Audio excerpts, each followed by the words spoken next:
Hello दोस्तों, RBC MPPSC के YouTube channel पर आप सभी का स्वागत है। और आज से ठीक 2 मंथ 10 दिन बाद जो है मुख्य परीक्षा जो है स्टार्ट हो जाएगी। तो इससे पहले मैं जो है जो नए टॉपिक जुड़े हुए हैं, जैसे सोशियोलॉजी हो गया, पेपर 3 के कुछ नए टॉपिक है, पेपर 4 के कुछ नए टॉपिक है, उनको आपको इस चैनल पर जो है पढ़ाने की कोशिश करूँगा। तो आज से हम जो है पेपर 2 पार्ट बी का जो सोशियोलॉजी का जो सिलेबस जुड़ा हुआ है, उसको आज से स्टार्ट करते हैं।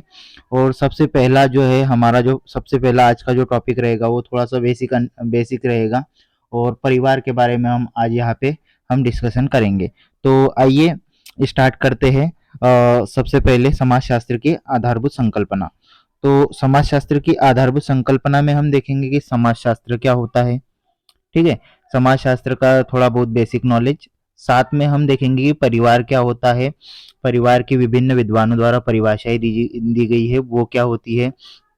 साथ में हम देखेंगे परिवार की विशेषताएं क्या होती है, परिवार के प्रकार क्या होते हैं, परिवार के कौन कौन से कार्य हैं, अलग अलग विद्वानों ने परिवार के कौन कौन से कार्य बताए हैं, उन कार्यों के बारे में हम यहाँ देखेंगे। उसके अलावा हम परिवार की उत्पत्ति के सिद्धांत देखेंगे। तो इस लेक्चर में इतनी सारी चीज़ें मैं आपको बताने वाला हूँ। तो लेक्चर को अंत तक देखें और अपने व्यू जरूर बताएं कि आपको ये कैसा लगा ये लेक्चर। ठीक है, तो स्टार्ट करते हैं। सबसे पहले समाजशास्त्र क्या होता है। तो देखिए, समाजशास्त्र जो है अंग्रेजी के सोशियोलॉजी शब्द का हिंदी रूपांतरण है। तो सोशियोलॉजी जो है एक दो शब्दों से मिलकर बना हुआ है। लैटिन भाषा के शब्द एक सोशियस, और लॉजी ग्रीक शब्द है लॉजी। तो सोशियस का मतलब होता है समाज या लोगों का समूह होता है, और लॉजी का अर्थ होता है अध्ययन करना।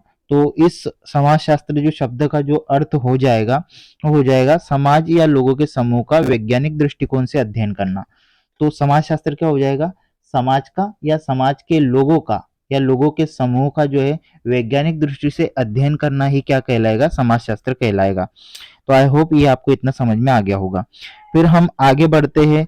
तो समाजशास्त्र का अर्थ अगर हम देखें, विस्तृत अर्थ थोड़ा सा, तो समाज का अध्ययन करना, सामाजिक संबंधों का हम इसमें अध्ययन करते हैं, समूहों का अध्ययन करते हैं, और सामाजिक अंतक्रियाओं का अध्ययन करते हैं। सामाजिक अंतक्रियाओं में समाज में जितनी भी हमारी जो क्रियाएं होती है, जैसे वैवाहिक संबंध हो गए, फिर इसके साथ ही शैक्षणिक शिक्षा से वैवाहिक संबंध, शिक्षा हो गई, भावनात्मक संबंध हो गए हमारे। ठीक है, सामाजिक सुरक्षा हो गई, पद स्थिति, ये सारी जो अंतक्रिया होती है समाज में, इसका भी क्या होता है, इसमें अध्ययन होता है। तो समाजशास्त्र का अगर आप विस्तृत रूप से अर्थ देखें तो क्या होगा, समाज का अध्ययन, सामाजिक संबंधों का अध्ययन, समूह का अध्ययन, और सामाजिक अंतक्रियाओं का अध्ययन करना, ये क्या हो जाएगा, समाजशास्त्र हो जाएगा। अब मैंने यहाँ पे कुछ बॉक्स में ये जो है कुछ विद्वानों की समाजशास्त्र की परिभाषा लिखी है, तो इसको भी आप नोट कर सकते हो, या इसको आप कहीं पे क्वेश्चन स्टार्ट करते समय या कहीं पे इंट्रोडक्शन के रूप में आप इसको यूज कर सकते हो। तो समाजशास्त्र जो है क्या है, सामाजिक व्यवस्था एवं प्रगति का विज्ञान है। अगस्ट काम्टे जो है, इसको समाजशास्त्र का जनक भी माना जाता है। तो इनकी ये परिभाषा है, समाजशास्त्र सामाजिक व्यवस्था एवं प्रगति का विज्ञान है। तो इसको आप याद रखें। फिर दूसरा है, समाज शास्त्र वह विज्ञान है जो समाज का अध्ययन करता है। तो ओडम की ये परिभाषा है, एक लाइन की परिभाषा है, तो आप इनको याद रख सकते हैं कि समाज शास्त्र वह विज्ञान है जो समाज का अध्ययन करता है। ठीक है, आई होप ये आपको इतनी बातें समझ में आ गई होगी। फिर आगे बढ़ते हैं। तो 1838 में फ्रेंच समाजशास्त्री अगस्ट काम्टे ने प्रथम बार समाजशास्त्र को पृथक विषय माना। ये कुछ फैक्ट है, आप इनको याद रख सकते हैं। समाजशास्त्र का जनक जो है अगस्ट काम्टे को माना जाता है, मैं आपको बता चुका हूँ। Email Durkheim, max weber, Herbert Spencer आदि का भी समाजशास्त्र में योगदान रहा है। तो ये कुछ विद्वान हैं जिनका समाजशास्त्र में विशेष योगदान रहा है, तो आप इनके नाम याद रख सकते हैं। और इनकी कुछ किताबें हैं जो मैं आपको बता दूंगा इनके बारे में भी अलग से। ठीक है, फिर हमारा जो मेन टॉपिक है सिलेबस में दिया हुआ है, परिवार। वैसे तो पहला टॉपिक कुटुंब लिखा हुआ है, लेकिन पहले हम परिवार पढ़ेंगे, फिर कुटुंब पढ़ेंगे, क्योंकि कुटुंब का मतलब होता है ज्वाइंट फैमिली। तो पहले हम परिवार के बारे में पढ़ेंगे, फिर ज्वाइंट फैमिली के बारे में पढ़ेंगे। तो परिवार क्या है, देखिए, परिवार यहाँ पे परिवार जो है लेटिन शब्द फेमिलिया या फेमेलस, दो लेटिन शब्दों से मिलकर बना हुआ है ये। एक तो फेमिलिया, कई कई किताब में आपको फेमिलिया मिलेगा या कई कई में फेमेलस मिलेगा आपको, तो उससे कोई इतना दिक्कत नहीं है। तो इसका जो अर्थ होता है घर के सभी सदस्य, फेमिलिया का अर्थ होता है घर के सभी सदस्य। और घर के सभी सदस्यों में कौन कौन शामिल होता है, तो पति पत्नी या माता पिता, उनके पुत्र पुत्री, दास और नौकर। तो परिवार में हमेशा परिवार की परिभाषा अगर लिखे तो इसमें जरूर लिखे कि उसमें दास और नौकर भी शामिल होते हैं। मतलब एक पति पत्नी और उनके बच्चे तो शामिल ही होते हैं, लेकिन दास और नौकर को भी इसमें शामिल किया जाता है, ये आप जरूर लिखे ताकि आपकी परिभाषा जो है सटीक रहे। तो अगर आपको परिभाषा, अगर आप परिवार की एक सामान्य परिभाषा यहाँ से बनाए तो आप बोल सकते हो कि परिवार एक ऐसे मनुष्यों का समूह होता है, या परिवार एक ऐसा समूह होता है जिसमें माता पिता, पुत्र पुत्री, दास और नौकर इत्यादि को शामिल किया जाता है। ये एक सामान्य सी परिभाषा होगी। अब नीचे हम इसकी जो है दो परिभाषा देखेंगे, जैविकीय दृष्टि से एक परिभाषा देखते हैं और एक समाजशास्त्री दृष्टिकोण से। ठीक है, दो परिभाषा देखेंगे। तो सबसे पहले जैविकीय परिभाषा क्या है, देखिए। तो जैविकीय परिभाषा मतलब, देखिए, स्त्री पुरुष का ऐसा समूह जिसे पति पत्नी के रूप में यौन संबंधों की स्थापना एवं संतान उत्पत्तियों की सामाजिक स्वीकृति प्राप्त हो जाती है। जैविकीय परिभाषा क्या बोलती है कि भाई परिवार जो है स्त्री पुरुष का एक ऐसा समूह होता है जिसमें पति पत्नी को जो है यौन संबंधों की स्थापना करने की प्लस संतान उत्पन्न करने की सामाजिक स्वीकृति प्राप्त हो जाती है, तो उसको हम परिवार कहेंगे। ये इसकी क्या है, एक जैविकीय परिभाषा होगी। अब समाज शास्त्रीय दृष्टिकोण से परिभाषा क्या होगी, इसमें आपको दो ही शब्द याद रखना है जैविकीय में। क्या याद रखना है, एक तो यौन संबंधों की स्थापना और संतान उत्पन्न करने की सामाजिक स्वीकृति। याद रखने का तरीका यह है कि आप की पॉइंट्स याद रखें किसी भी परिभाषा के, कि इसमें कितने की पॉइंट्स आ रहे। तो इसमें केवल दो की पॉइंट्स आ रहे, एक आ रहा है यौन संबंधों की स्थापना और संतान उत्पत्तियों की सामाजिक स्वीकृति। ठीक है, तो ये हो जाएगा परिवार। अब समाजशास्त्रीय परिभाषा क्या बोलती है, तो स्त्री पुरुष का ऐसा समूह जो पति पत्नी के रूप में रहते हैं एवं उनका संबंध रक्त गोद लेने के आधार पर निर्मित होता है तथा लिंग आयु के आधार पर कार्यों का विभाजन करते हैं और घर का निर्माण करते हैं। तो इसमें भी आपको दो या तीन कीवर्ड याद रखना है कि भाई स्त्री पुरुष का ऐसा समूह जिसमें पति पत्नी रहते हैं, जिनमें रक्त संबंध या गोद लेने के आधार पर संबंधों का निर्माण होता है, रक्त के आधार पर या गोद लेने के आधार पर ये संबंधों का निर्माण होता है, तथा वो लिंग और आयु के आधार पर क्या करते हैं, कार्यों का विभाजन करते हैं और उससे घर का निर्माण होता है। तो ये भी एक सिंपल सी परिभाषा समाजशास्त्रीय दृष्टिकोण से। आप इसमें भी आपको तीन कीवर्ड जो है याद रखना है, क्या, कि भाई स्त्री पुरुष का ऐसा समूह पति पत्नी के रूप में रहते हैं, उनमें रक्त या गोद लेने के आधार पे संबंध पाया जाता है। ठीक है, उसके अलावा लिंग या आयु के आधार पर कार्यों का विभाजन करते हैं जिससे घर का निर्माण होता है। बस सिंपल सी परिभाषा है। अब हम देखते हैं विद्वानों की परिभाषा, जो अलग अलग, जो राइटर वगैरह जो है अलग अलग परिभाषा देते हैं अपनी, वो परिभाषा यहाँ पे देखते हैं। तो सबसे पहले मेकायर एवं पेज ने परिवार के बारे में कौन सी परिभाषा दी है, तो परिवार यौन संबंधों पर आधारित एक ऐसा छोटा एवं स्थायी समूह है जिसमें संतान उत्पत्ति एवं उसका पालन पोषण किया जा सकता है। देखिए यहाँ पे भी केवल और केवल दो ही कीवर्ड्स आपको याद रखना है, क्या, देखिए कि मेका एवं पेज ने बोला कि परिवार यौन संबंधों पर आधारित एक ऐसा छोटा एवं स्थायी समूह है। सबसे पहला तो यौन संबंधों पर आधारित है भाई समूह, कैसा है, परिवार यौन संबंधों पर आधारित एक ऐसा छोटा एवं स्थायी समूह है जिसमें संतान उत्पत्ति एवं उसका पालन पोषण किया जाता है। तो बस दो ही पॉइंट याद रखना है, दो ही की पॉइंट याद रखना है, क्या, एक तो क्या कि भाई यौन संबंधों पर आधारित एक छोटा एवं स्थायी समूह है जिसमें संतान उत्पत्ति एवं उसका पालन पोषण, बस एक तो उसमें संतान उत्पत्ति की जाती है और उसका पालन पोषण किया जाता है, बस खत्म बात। फिर दूसरी डीएन मुजुमदार ने दी है दूसरी परिभाषा, डीएन मुजुमदार ने क्या बोला है, परिवार ऐसे व्यक्तियों का समूह है जो एक ही छत के नीचे रहते हैं, रक्त से संबंधित होते हैं, स्थान, स्वार्थ और पारस्परिक पारस्परिक आदान प्रदान के माध्यम से एक किस्म की चेतना का अनुभव करते हैं। तो भाई ये भी बहुत ही सिंपल है, इसमें भी दो तीन कीवर्ड याद रखना है। तो परिवार व्यक्तियों का समूह है, एक छत के नीचे रहते हैं, रक्त संबंध पाया जाता है और उनमें आपस में क्या पाया जाता है भाई, एक अलग किस्म की चेतना पाई जाती है। वो एक पारस्परिक रूप से एक दूसरे से जुड़े रहते हैं, पारस्परिक आदान प्रदान करते हैं, स्थान स्वार्थ के आधार पर बोल सकते हैं। ठीक है, तो एक किस्म का बोल सकते हैं भावनात्मक जुड़ाव होता है उनमें। ठीक है, तो ये डीएम मुजुमदार की परिभाषा है, तो ये भी आप याद रख सकते हो। एक परिभाषा लूसी मेयर ने भी दी है ये इधर। तो परिवार एक गृहस्थ समूह है। लूसी मेयर बोलते हैं कि परिवार एक गृहस्थ समूह है जिसमें माता पिता और उनके बच्चे जो है एक साथ रहते हैं, जिसमें माता पिता और उनकी संतान क्या करते हैं, एक साथ रहते हैं, किंतु मूल रूप से इसमें दंपति और उसकी संतान ही साथ रहती है।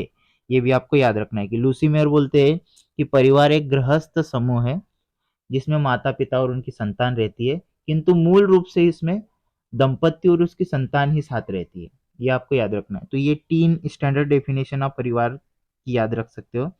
अब हम आगे बढ़ते हैं और अब आगे देखते हैं हम परिवार की विशेषताएं। तो परिवार की विशेषताओं को मैंने यहाँ पे 2 भागों में डिवाइड कर दिया है, एक सामान्य विशेषताएं और एक विशिष्ट विशेषताएं। तो सामान्य विशेषताएं देख लो आप। सामान्य विशेषताओं में क्या आएगा कि भाई सार्वभौमिकता, मतलब आपको किसी भी समाज में परिवार जो है आपको दिखाई देगा ही देगा। परिवार एक सार्वभौमिक है भाई, परिवार हर जगह परिवार मौजूद है अभी अगर अपन बोले तो, कॉमन सी बात है ये। फिर प्रत्येक परिवार में आपको विवाह संबंध पाया ही जाएगा, ठीक है, तो विवाह संबंध आपको दिखेगा परिवार में। दूसरा क्या है, तो विभिन्न स्वरूप दिखेंगे विवाह के। एक तो सार्वभौमिकता पाई जाएगी, विवाह संबंध पाए जाएंगे, विवाह के विभिन्न स्वरूप दिखेंगे आपको, एक विवाही परिवार दिखेंगे, बहुविवाही परिवार दिखेंगे, बहुपत्नी परिवार दिखेंगे। वंश नाम, तो पितृवंशी या मातृवंशीय आपको परिवार दिखेंगे। सामान्य निवास होता है सदस्यों का, सभी सदस्य क्या करते हैं भाई, एक साथ निवास करते हैं। सामान्य समाज की केंद्रीय इकाई है। तो ये पॉइंट आप ऊपर भी लिख सकते हो या मैंने थोड़ा सा नीचे लिख दिया, आप इस पॉइंट को फर्स्ट पहला पॉइंट भी डाल के लिख सकते हो कि भाई परिवार जो है समाज की मूलभूत एवं केंद्रीय इकाई है। ठीक है, ये पॉइंट आप पहला लिख सकते हो। फिर दूसरा बोल सकते हो कि सार्वभौमिकता, तो सभी समाजों में परिवार जो है विद्यमान है। परिवार में जो वैवाहिक संबंध पाए जाते हैं, परिवार में विवाह के अलग अलग स्वरूप दिखाई देते हैं, जैसे एक विवाही परिवार, बहुपति परिवार, बहुपत्नी परिवार, इस प्रकार से मातृवंशीय और पितृवंशीय वंश के आधार पर परिवार होते हैं। तो ये सामान्य विशेषता हो जाएगी। ठीक है, इसको आप, मैंने शॉर्टकट लिखा है लेकिन आप सेंटेंस बना के बिल्कुल प्रॉपर तरीके से जब आंसर राइटिंग करेंगे तो उसको प्रॉपर तरीके से आप लिख सकते हो। फिर विशिष्ट क्या है, तो विशिष्ट विशेषताएं हो जाएगी इसकी भावनात्मक आधार। तो देखिए परिवार के जो सभी सदस्य होते हैं वो एक दूसरे के साथ भावनात्मक रूप से जुड़ा होता है, उनका भावनात्मक रूप से लगाव होता है। फिर रचनात्मक प्रभाव, ठीक है, तो रचनात्मक प्रभाव पाया जाता है परिवार में। ठीक है, इसके अलावा प्रत्येक व्यक्ति का क्या होता है, अलग अलग उत्तरदायित्व होता है। ठीक है, परिवार के सभी सदस्यों का क्या होता है, अलग अलग उत्तरदायित्व। पिता का उत्तरदायित्व अलग होता है, माता का अलग होता है, पुत्र का अलग होता है, इस प्रकार से अलग अलग उत्तरदायित्व। फिर परिवार का आकार जो है सीमित होता है। ठीक है, सीमित आकार होता है। सामाजिक नियमन, तो समाज के कुछ नियम होते हैं उनका परिवार के द्वारा पालन किया जाता है। ठीक है, तो ये क्या हो जाएंगे, हमारे कुछ विशेषताएं हो जाएगी परिवार की। तो आप इस प्रकार से डिवाइड करके सामान्य विशेषताएं, विशिष्ट विशेषताएं करके, तो आपका थोड़ा सा आंसर राइटिंग का जो अलग ही, मतलब आपका उत्तर जब आप लिखोगे तो आपका अलग ही प्रभाव पड़ेगा जब ऐसी विशेषताएं आप लिखोगे। क्योंकि सभी लोग क्या करेंगे, आंसर में विशेषताएं जो लिखेंगे परिवार की वो डायरेक्टली पॉइंट बना के 5-6 लिख देंगे कि परिवार की विशेषताएं बताइए। तो सब लोग क्या करेंगे कि भाई एक ही डायरेक्टली 5-6 पॉइंट ऐसे लिख देंगे। लेकिन जब आप बांट के लिखोगे सामान्य विशेषताएं, विशिष्ट विशेषताएं, और सिर्फ की पॉइंट लिखोगे तो आपको अच्छे नंबर मिलेंगे यहाँ पे। ठीक है, आगे बढ़ते हैं। फिर हम देखते हैं परिवार के कार्य। ठीक है, तो परिवार के कौन कौन से कार्य है, तो यहाँ पे भी मैंने कार्यों का 2 भागों में विभाजन कर दिया है, मौलिक एवं सार्वभौमिक कार्य और परंपरागत कार्य। तो देखिए सबसे पहले मौलिक एवं सार्वभौमिक कार्य देखते हैं। तो आप देखोगे तो विश्व के लगभग जितने भी परिवार है उसमें आपको मौलिक एवं सार्वभौमिक कार्य आपको देखने को मिलेंगे मिलेंगे। कौन कौन से, तो यौन इच्छाओं की संतुष्टि, संतान उत्पत्ति और शारीरिक सुरक्षा या सामाजिक सुरक्षा, जिसको हम बोलते हैं सामाजिक सुरक्षा या शारीरिक सुरक्षा। ठीक है, तो ये 3 जो है ये किसी भी परिवार के जो है मौलिक कार्य हो जाते हैं या सार्वभौमिक कार्य। यौन इच्छाओं की संतुष्टि हो जाती है, संतान उत्पत्ति, संतानों को जन्म देना, शारीरिक सुरक्षा, परिवार की, अपने परिवार की सुरक्षा करना। ठीक है, ये भी क्या है, परिवार का परम कर्तव्य है भाई, अपने परिवार की सुरक्षा करना, या परिवार का ये प्रमुख कार्य माना जाता है। इसके अलावा परंपरागत कार्य, जैसे परंपरागत कार्य में क्या आएगा, कार्यों का निर्धारण, समाज की जो मान्यताएं है और जो प्रथाएं है, रीति रिवाज है, उसके आधार पर जो है जो कार्यों का निर्धारण होता है वो भी परिवार के कुछ कार्य है उसमें अलग। तो सामाजिक कार्य क्या है परिवार के? तो सामाजिक स्थिति, भई परिवार की जो है सामाजिक स्थिति कैसी है समाज में, इसके ये परिवार का या सामाजिक स्थिति बनाए रखना ये परिवार का कार्य है। समाजीकरण की प्रक्रिया परिवार के द्वारा ही क्या होता है, जो बच्चे होते हैं, ठीक है? और जो भी बच्चे वगैरह होते हैं उनको समाज के नियम वगैरह सिखाना, उनको समाज में रहने लायक बनाना, ये क्या है? समाजीकरण की प्रक्रिया है। सामाजिक नियंत्रण, तो समाज पर नियंत्रण रखना ये परिवार का कार्य है। शिक्षा वगैरह शैक्षणिक कार्य हो जाएँगे, मनोरंजन संबंधी कार्य हो जाएँगे। तो ये सामाजिक कार्य आ गए। फिर आर्थिक कार्य क्या आ जाएँगे? तो देखिए, परिवार के जो भी सदस्य होते हैं, वो क्या होते हैं भाई, कुछ न कुछ काम करते हैं। तो वो उत्पादक इकाई के रूप में सदस्य जो होते हैं, वो एक उत्पादक इकाई के रूप में काम करते हैं, ठीक है? फिर आयु एवं लिंग के आधार पर कार्यों का सभी में विभाजन होता है। तो श्रम विभाजन हो गया एक परिवार का कार्य। उत्तराधिकार संबंधी, भाई उत्तराधिकार संबंधी कार्य होते हैं परिवार के कि उत्तराधिकार, अगला उत्तराधिकारी कौन होगा, इस प्रकार से संपत्ति का वितरण होता है, ठीक है? ये सब क्या हो जाएंगे? आर्थिक कार्य हो जाएंगे। फिर मनोवैज्ञानिक कार्य कौन कौन से है, तो ये देख लेते हैं। देखिए, सुरक्षा हो गई, मानसिक रूप से, सामाजिक रूप से। फिर मनोवैज्ञानिक आवश्यकताओं की पूर्ति करता है परिवार, ठीक है? फिर इसके अलावा हम देखें तो व्यक्तित्व का विकास होता है, ठीक है? ये सब मनोवैज्ञानिक कार्य। अन्य कार्यों में आप लिख सकते हो धार्मिक कार्य, सांस्कृतिक कार्य और राजनीतिक कार्य। धार्मिक कार्यों में क्या आएगा? वही कि एक साथ मिलकर सब पूजा वगैरह करते हैं, ठीक है? धार्मिक कार्यों में भाग लेते हैं साथ में। सांस्कृतिक कार्य, त्योहार वगैरह जो होते हैं हमारी, उनमें जो है परिवार के सदस्य मिलकर जो है क्या करते हैं, सब सम्मिलित होते हैं, ठीक है? ये इस प्रकार से क्या हो जाएंगे? ये परिवार के कार्य हो जाएंगे। अब हम आगे देखते हैं।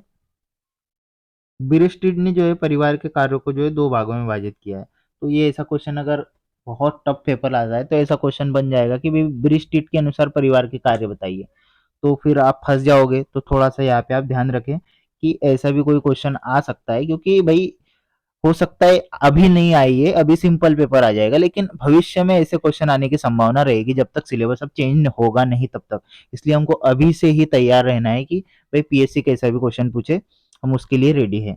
तो ब्यूरो ने परिवार के कार्यों को 2 भागों में विभाजित किया है। एक तो समाज के लिए कौन-कौन से कार्य हैं परिवार के, और एक व्यक्ति के लिए क्या कौन-कौन से कार्य हैं। तो देखिए, समाज के लिए क्या कार्य है? तो प्राणियों का पुनरुत्पादन करना, तो वही संतान उत्पत्ति करना, सिंपल सी बात है। यौन संबंधों पर नियंत्रण रखना, ठीक है? यौन संबंधों पर नियंत्रण रखने का तात्पर्य ये है कि भई अभी आपको जो है यौन संबंधों को सामाजिक स्वीकृति तभी मिलती है जब विवाह हो जाता है। विवाह के पहले यौन संबंधों पर समाज का नियंत्रण है। डायरेक्टली ऐसे यौन संबंध स्थापित अभी नहीं हो सकते। तो यौन संबंधों पर एक प्रकार से नियंत्रण स्थापित करना, सदस्यों की देखरेख करना, परिवार के सदस्यों की देखभाल करना, सांस्कृतिक संचरण की सुविधा प्रदान। अब परिवार के द्वारा ही क्या होता है, जो हमारे सांस्कृतिक रीति रिवाज है भाई, एक परिवार से दूसरे परिवार से तीसरे परिवार में क्या हो रहे हैं, मतलब एक प्रकार से आगे बढ़ रहे हैं, तो संस्कृति का संचरण हो रहा है। सामाजिक एकरूपता लाना, ठीक है? ये समाज के लिए कार्य हो जाएंगे। फिर व्यक्ति के लिए क्या है? तो जीवन और अस्तित्व की सुविधाएं प्रदान करना। जीवन और अस्तित्व की सुविधाएं परिवार के द्वारा ही प्रदान की जाती है। यौनिक अवसर देना, तो यौन संबंधों की स्थापना के अवसर भी परिवार द्वारा ही प्राप्त होते हैं। संरक्षण एवं समर्थन देना, समाजीकरण करना, पद प्रदान करना या पद एवं स्थिति प्रदान करना, ठीक है? तो ये बिरिस्टिड ने जो है 2 प्रकार से परिवार के कार्य बताए थे, समाज के लिए, व्यक्ति के लिए। आगे बढ़ते हैं फिर। अकबर्न ने 6 कार्य बताए हैं भाई, परिवार के कितने कार्य बताए? 6। वो कौन-कौन से? मैंने शॉर्टकट लिख दिया है। स्नेह संबंधी कार्य हो गए, आर्थिक कार्य हो गए, मनोरंजनात्मक कार्य हो गए, सुरक्षात्मक हो गए, धार्मिक हो गए और शैक्षणिक हो गए, ठीक है? तो ये 6 काम आप ज़रूर याद रखें। कभी-कभी क्वेश्चन ऐसे बन जाते हैं, 2 मार्कर में भी बन जाएगा कि भई अकबर्न ने परिवार के कौन-कौन से कार्य बताए, अकबर्न के अनुसार परिवार के 6 कार्य बताइए। ऐसे क्वेश्चन कभी-कभी आ जाते हैं, तो आप इनको याद रखें। फिर मर्डॉक ने जो है 250 समाजों का अध्ययन करके 4 कार्य बताए। कौन-कौन से?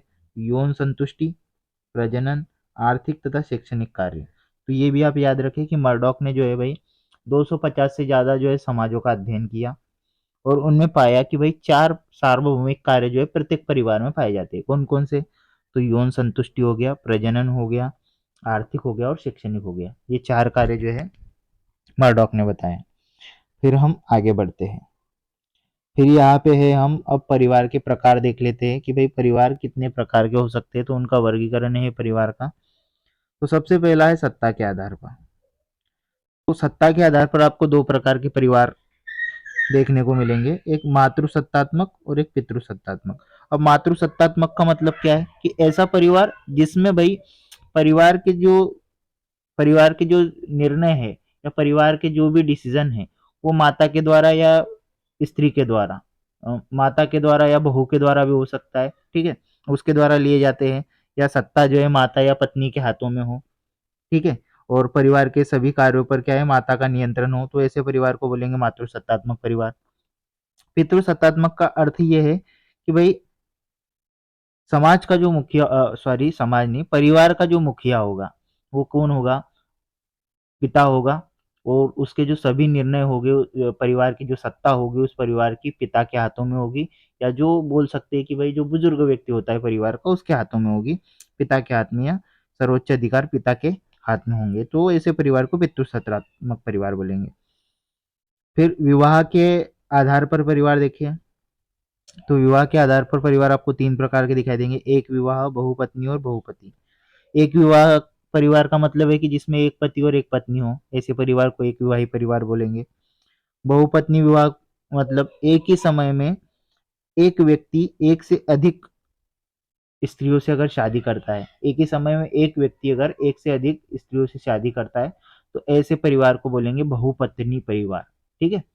इसके अलावा अब देखो बहुपति परिवार का मतलब क्या है, तो एक से अधिक एक स्त्री के जब एक से अधिक पति हो, या एक स्त्री जब एक ही समय में एक से ज्यादा पुरुषों से विवाह करती है, तो ऐसे परिवार को बहुपति परिवार या बहुपति विवाह परिवार बोलेंगे। फिर आगे है निवास स्थान के आधार पर। देखिए आप, निवास स्थान के आधार पर आपको चार प्रकार के परिवार देखने को मिलेंगे। एक तो मातृस्थानीय, पितृस्थानीय, नवास्थानीय और मातुल स्थानीय। अब मातृस्थानीय का मतलब क्या है कि विवाह के बाद जब पुरुष, या बोल सकते हैं कि विवाह के बाद जब पति अपनी पत्नी की माँ के घर जाकर रहता है, या बोल सकते हैं कि विवाह के बाद जब पत्नी के घर निवास करने वाला परिवार जो है, जैसे दो लोगों का विवाह हो जाता है, तो जब पत्नी के घर जाकर जब रहते हैं, तो ऐसे परिवार को बोलेंगे कौन सा, मातृस्थानीय। पितृस्थानीय का मतलब होगा कि विवाह के बाद जब पति पत्नी दोनों पुरुष के घर में जाकर रहते हैं, या पुरुष के पिता के घर घर पर जाकर रहते हैं, तो ऐसे परिवार को पितृस्थानीय परिवार बोलेंगे, ठीक है। ये सब शॉर्टकट में यहाँ पे लिखा हुआ है मैंने, आप समझ जाओगे, इसको इतना डिटेल में लेने की जरूरत नहीं है। नवास्थानीय का मतलब है कि विवाह के पश्चात जब पति पत्नी जो है, दंपति अपना नया घर बनाकर रहते हैं या नए घर में जाकर रहते हैं, तो उसको बोलेंगे नवास्थानीय परिवार। फिर मातुल स्थानीय मतलब क्या, शादी के बाद व्यक्ति जब अपनी पत्नी सहित अपने मामा के घर पर जाकर निवास करता है, तो उसको मातुल स्थानीय परिवार। सिंपल सी बात है, ये आप याद रखो। वंश के आधार पर दो प्रकार के, मातृस्थानीय और मातृवंशीय और पितृवंशीय। वंश के आधार पर मातृवंशीय, पितृवंश। वंश का नाम जब माँ के नाम पर चले तो उसको मातृवंशीय परिवार, और जब पिता के नाम पर चले तो उसको पितृवंशीय परिवार, ठीक है।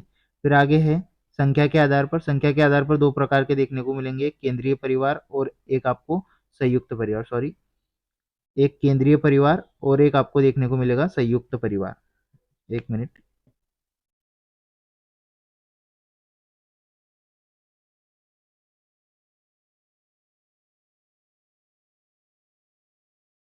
ठीक है। तो केंद्रीय परिवार और संयुक्त परिवार। अब केंद्रीय परिवार क्या होगा कि परिवार में पति पत्नी साथ में उसके बच्चे निवास करते हो, तो उसको केंद्रीय परिवार। पति पत्नी और उसके केवल बच्चे, तो ये केंद्रीय परिवार हो गया। संयुक्त परिवार क्या होगा, वही कुटुंब या संयुक्त परिवार, जिसमें जब एक ही परिवार में मतलब जब कई परिवार मिलकर एक साथ एक बड़ा परिवार बनाते हैं, तो उसको कुटुंब या संयुक्त परिवार बोलेंगे। तो ये क्या हो जाएंगे, हमारे परिवार के प्रकार हो जाएंगे। परिवार का महत्व देख लेते हैं यहाँ पे। फिर देखिए, समाज की प्राथमिक एवं मौलिक इकाई है परिवार, ठीक है भाई। समाजीकरण होता है यहाँ पे परिवार द्वारा, क्या किया जाता है, समाजीकरण किया जाता है। भाषा, रीति रिवाज एवं शिक्षा वगैरह हम कहाँ से ग्रहण करते हैं, ये सब हम समाज से सीखते हैं। तो ये समाजीकरण में भी सहायक होता है। व्यक्तित्व के विकास में परिवार का महत्व है। सामाजिक नियंत्रण रखने में परिवार का महत्व है। समाज का केंद्र बिंदु है भाई परिवार, ठीक है, सभ्यता का केंद्र बिंदु है। तो ये सब परिवार का क्या हो जाएगा, महत्व हो जाएगा। अब परिवार की उत्पत्ति संबंधी सिद्धांत देख लेते हैं। तो देखिए, परिवार की उत्पत्ति से संबंधित सिद्धांत, पितृसत्तात्मक या शास्त्रीय सिद्धांत। तो इसका प्रतिपादक कौन कौन है, तो इसका प्रतिपादक है आपका प्लेटो एवं अरस्तु, और हेनी मैन ने फिर इसको क्या किया, आगे विस्तृत रूप प्रदान किया, हेनरी मैन। तो प्लेटो और अरस्तु कहते हैं कि परिवार का आदिम स्वरूप जो है पितृसत्तात्मक था, जिसमें पुरुषों की प्रधानता थी। मतलब प्राचीन काल में जो परिवार था वो पितृसत्तात्मक ही था, अरस्तु एवं प्लेटो ने कहा, और जिसमें पुरुषों की ही प्रधानता थी। मतलब हर निर्णय जो है पुरुष करते थे।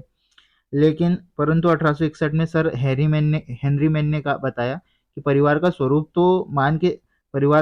तो हम मानते हैं कि केवल पितृसत्तात्मक ही था, बल्कि पितृस्थानीय और पितृवंशीय भी था। मतलब कि भाई जब विवाह होता था तो जो है दंपत्ति को जो है अपने पिता के घर ही रहना पड़ता था, और वंश का नाम भी पिता के नाम के आधार पर ही चलता था। ये किसने बोला, ये हेनरी मैन ने बताया। ये पितृस्थानीय और पितृवंशीय का अर्थ यही होता है। पितृस्थानीय अभी बताया कि भाई जब शादी के बाद जब पति पत्नी अपने पिता के घर में रहते हैं, ठीक है, तो उसको पितृस्थानीय बोलेंगे। और जब पिता के नाम के आधार पर किसी वो परिवार का नाम चलता है तो पितृवंशी है। तो हेनरी मैन ने ये बताया कि भाई परिवार का स्वरूप न केवल पितृ सत्तात्मक है, बल्कि पितृवंशी और पितृस्थानीय भी है। तो ये पहला सिद्धांत हो गया। फिर यौन साम्यवाद का सिद्धांत क्या है, देखिए, यौन साम्यवाद के प्रतिपादक है मॉर्गन, फ्रेजर और ब्रिफॉल्ट। ठीक है, ये तीन लोग हैं। अब इस सिद्धांत के अनुसार परिवार में आरंभिक काल में विवाह जैसी कोई संस्था नहीं थी, और विवाह का कोई अस्तित्व भी नहीं था, नहीं परिवार का था। बल्कि पहले जो है ये स्त्री पुरुष जो है पशुओं की तरह जो है अनियमित तरीके से यौन संबंध जो है क्या करते थे, उनमें अनियमित तरीके से यौन संबंध पाए जाते थे। किसी प्रकार की कोई रोक टोक नहीं थी यौन संबंधों के लिए। एक समूह के सभी पुरुषों का दूसरे समूह के सभी स्त्रियों के साथ स्वतंत्र यौन संबंध पाए जाते थे। तो यौन साम्यवाद का सिद्धांत जो है इसके प्रतिपादक मॉर्गन, फ्रेजर और बिफॉल्ट है। उन्होंने कहा कि भाई प्राचीन काल में विवाह का कोई अस्तित्व नहीं था, या विवाह जैसी कोई संस्था नहीं थी। पशुओं की तरह जो है स्त्री और पुरुषों में जो यौन संबंध पाए जाते थे। एक समूह के जो पुरुष है दूसरे समूह की स्त्रियों के साथ जो है यौन संबंध बनाने के लिए पूर्णतः स्वतंत्र थे, और इस प्रकार से जो है क्या है, परिवार की उत्पत्ति हुई होगी। ये किसने बताया, ये मॉर्गन, फ्रेजर और बिफॉल्ट। मॉर्गन ने बताया, फ्रेजर और बिफॉल्ट इसके समर्थक रहे। फिर आगे एक विवाह का सिद्धांत। एक विवाह का सिद्धांत जो है इसके प्रतिपादक है वेस्टर्न मार्क। इनकी पुस्तक है मानव विवाह का इतिहास। फिर बाद में जुकरमैन और मेलिनोवस्की इसके समर्थक रहे। इन्होंने आगे इसको फिर विस्तृत किया। तो डार्विन डार्विन ने यहाँ कहा था कि परिवार का निर्माण या परिवार की उत्पत्ति जो है पुरुष के अंदर जो ईर्ष्या की भावना और एकाधिकार की प्रवृत्ति जो है प्राचीन काल से विद्यमान थी। ये डार्विन ने बोला कि मानव में जो है या मनुष्य में जो है प्राचीन काल से ही ईर्ष्या की भावना और एकाधिकार की प्रवृत्ति पाई जाती थी। और वेस्टर वेस्टरमार्क ने इस मत का समर्थन किया। उन्होंने बोला कि पुरुष स्वभाव से ही ईर्ष्यालु प्रवृत्ति का था, और वह स्त्री पर जो है एक संपत्ति की भांति अपना एकाधिकार समझता था, यह एकाधिकार रखना चाहता था। जब जब इसे स्त्री पुरुष दोनों के लिए ये जब लाभदायक साबित हुआ, तब परिवार मतलब जब दोनों के हितों के लिए वही है, जब दोनों के हितों के लिए सही माना गया, आवश्यक समझा गया, तो इसको सामाजिक मान्यता मिल गई या सामाजिक मान्यता प्राप्त हो गई, जिससे परिवार की उत्पत्ति हुई। ठीक है, तो मैं आपको एक सिंपल सा बता देता हूँ एक विवाह का सिद्धांत मतलब क्या है। वह डार्विन ने बोला कि प्राचीन काल में मानव जो था वो प्राचीन काल से मानव ईर्ष्यालु प्रवृत्ति का रहा है, और मतलब एकाधिकार की प्रवृत्ति उसमें पाई जाती थी। तो वेस्टर्न मार्क ने इसका जो समर्थन किया, वेस्टर्न मार्क कहते हैं कि भाई मानव की ईर्ष्यालु प्रवृत्ति एवं एकाधिकार की जो प्रवृत्ति थी उसके कारण क्या है, परिवार की उत्पत्ति हुई है। तो वो बोलते हैं कि मानव जो है प्राचीन काल में जो है स्त्री पर जो है अपनी संपत्ति की तरह जो है एकाधिकार रखना चाहता था, और जब इसको जब स्त्री पुरुष दोनों के लाभ के लिए, हितों के लिए इसको जब आवश्यक समझा गया, तो समाज द्वारा जो क्या है इसको मान्यता दी गई, जिससे परिवार की उत्पत्ति हुई। ठीक है। फिर आगे है मातृसत्तात्मक परिवार। तो मातृसत्तात्मक परिवार के प्रतिपादक है ब्रिफॉल्ट। इनकी पुस्तक है द मदर्स। द मदर्स में इन्होंने बताया, इसका समर्थन किया टाइलर ने। तो ब्रिफॉल्ट ने कहा कि प्रारंभ में जो बच्चे हैं या प्रारंभ में जो संतानें होती थी वो अपने पिता को नहीं जानती थी, क्योंकि पिता जो है अधिकांश समय जो है अपना जीवन जो है जंगलों में भोजन की तलाश में या फिर फल फ्रूट या आजीविका की तलाश में बिताते थे, और अधिकांश समय बच्चे जो है अपनी माता के साथ ही निवास करते थे, जिसके कारण वो अपने पिता को नहीं जानते थे। और उस कारण से भी उनका संबंध जो है माता से ही ज्यादा होता था। इसलिए प्रारंभ में केवल परिवार कैसे थे, मातृसत्तात्मक ही रहे होंगे, ऐसा जो है ब्रिफॉल्ट मानते हैं। लेकिन टाइलर ने क्या कहा, टाइलर ने बोला कि हाँ, प्रारंभिक समय में परिवार जो है मातृसत्तात्मक तो थे ही, लेकिन बाद में क्या हुआ, मातृसत्तात्मक और पितृसत्तात्मक दोनों परिवार जो है प्रचलन में आने लगे। लेकिन अंत में जो है अब पितृसत्तात्मक परिवार क्या है, उनका विकास होने लगा। धीरे धीरे पितृसत्तात्मक परिवारों का विकास भी क्या है, होने लगा। ये किसने कहा, टाइलर ने कहा। फिर अगला है हमारा उद्विकासीय सिद्धांत। तो उद्विकासीय सिद्धांत के प्रतिपादक है बेकोफेन। इनको विस्तृत रूप जो दिया मॉर्गन ने दिया।